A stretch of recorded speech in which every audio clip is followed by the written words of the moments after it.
Cats. We're cats. Lankies and skinnies and scruffies and fats.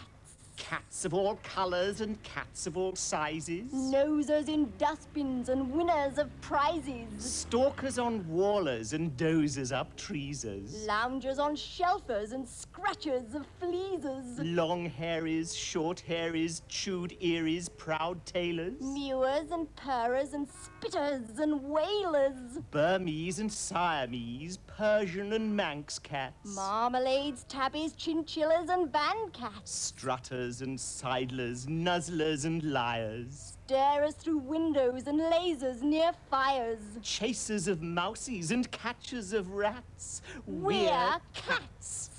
Cats. Meow. That ginger cat's very familiar, Wendy. The black one's very sleek. Where do cats come from? Oh, well, they go back to the Ark.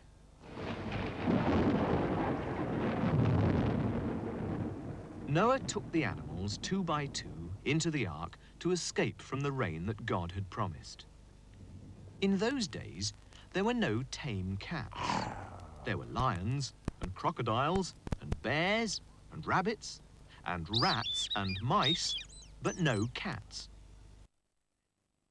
Rains fell, and as the days went by, there got to be more rats and more mice, and more and even more, until there were so many that they were a bit of a nuisance. They ate a lot of everybody's food. They got under everybody's feet, and they got in everybody's way. Noah got fed up with them. So he went to the king of the beasts, the mighty lion himself, and asked him if he could help.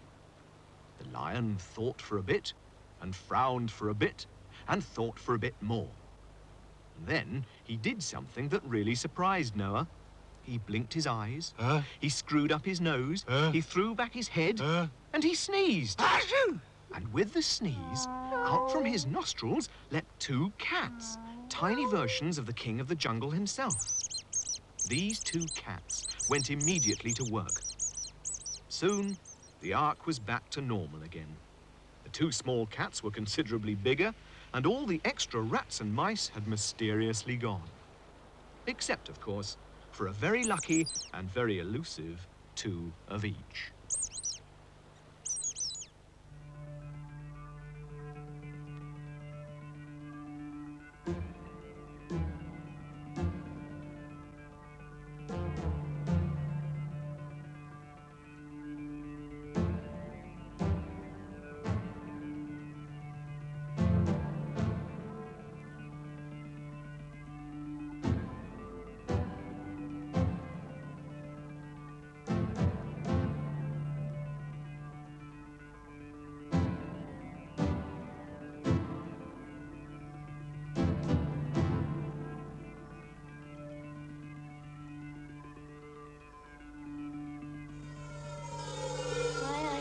Cat is because she's cheap to keep and she's cheerful and playful. I run with a string behind my back and she chases after it. I like my cat because it's got nice green eyes, and I like stroking her because she's nice and furry. I don't like cats because they're a bit too girlish for me. She used to get under the bed and she used to bite our feet. We used to have a cat called Cyril, but we lost her.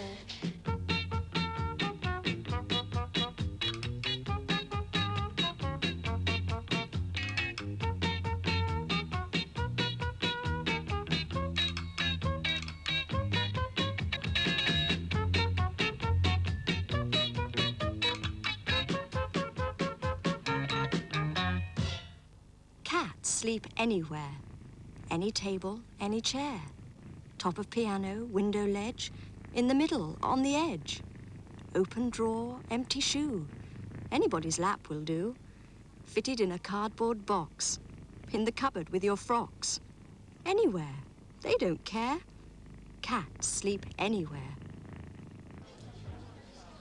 Oh, good evening, Mr. Tiddles.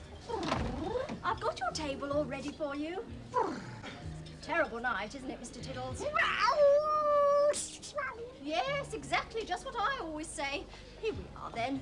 Shall I take your coat and I'll just pop and get the menu while you get yourself settled. Won't keep you a moment.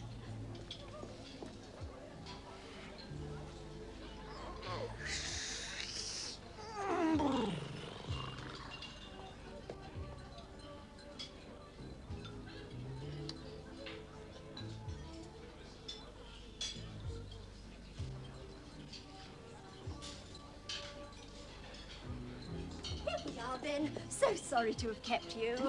Mustn't upset an old and valued customer like you, now must we? Mr. Tiddles, what are you doing? Mr. Tiddles! Oh, my word. I think I'd better go and get you a drink while you look at the menu. The usual? Right.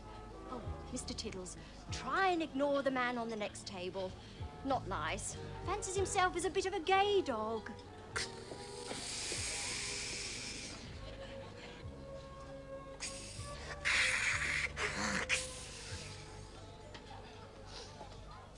Here we are then.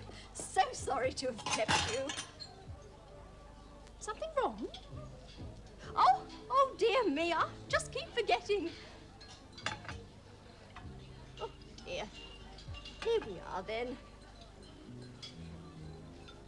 There.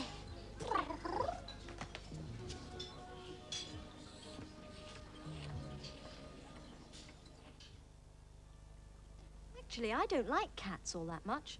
I think I'd sooner have dogs. They're faithful. They're noisy. Obedient. Smelly. Oh. All right, what about budgies? They're chatty. Bright. Vain. Show-offs. Let's try cats again. They're soft. Savage. They're playful. They're killers. They're charming. They're terrifying. Terrifying, savage killers? Oh, come, Wendy. They're soft and playful things, and they purr a lot and rub themselves against your legs. Well, you just listen to this poem. Geoffrey! Geoffrey! She peers into the night. Oh, come on, Puss. Come on, Geoffrey. I do hope he's all right. But deep, deep in the shadows, he's a beast without a name. With claws of steel and bloody fangs, he moves like a flickering flame. Silently down the alley, silently round the shed, until he explodes in a fire-spitting blur with a shriek to wake the dead. And a tawny savage strikes again, with a speed too quick for sight, and the bleeding, vanquished visitor yowls off into the night. Geoffrey! There's my Geoffrey! Oh, look at him lick his paw. Who's my lovely boy, then? What's that red stuff round his jaw? And the beast stares back, unblinking, with eyes that are blank and bright, as Geoffrey, king of the alleys, waits for tomorrow night.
terrifying. But beautiful. You know, some of those cats are supposed to be man-eaters. I know. That's what happened to Albert. There's a famous seaside place called Blackpool that's noted for fresh air and fun, and Mr. and Mrs. Ramsbottom went there with young Albert, their son. A grand little lad were young Albert, all dressed in his best, quite a swell, with a stick with a horse's head handle, the finest that Woolworths could sell. They didn't think much to the ocean, the waves, they was fiddling and small. There were no wrecks and nobody drowned. In fact, nothing to laugh at all.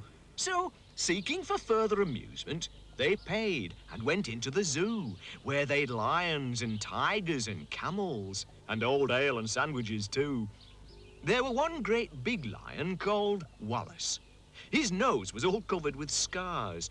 He lay in a somnolent posture, with the side of his face to the bars. Albert had heard about lions, how they were ferocious and wild. To see Wallace lying so peaceful, well, it didn't seem right to the child. So, straightway, the brave little fellow, not showing a morsel of fear, took his stick with the horse's head handle and shoved it in Wallace's ear. You could tell that the lion didn't like it. For giving a kind of a roll, he pulled Albert inside the cage with him and swallowed the little lad whole. Then, Pa, who had seen the occurrence and didn't know what to do next, said, "Mother, yon lion's at Albert." And Mother said, I am vexed.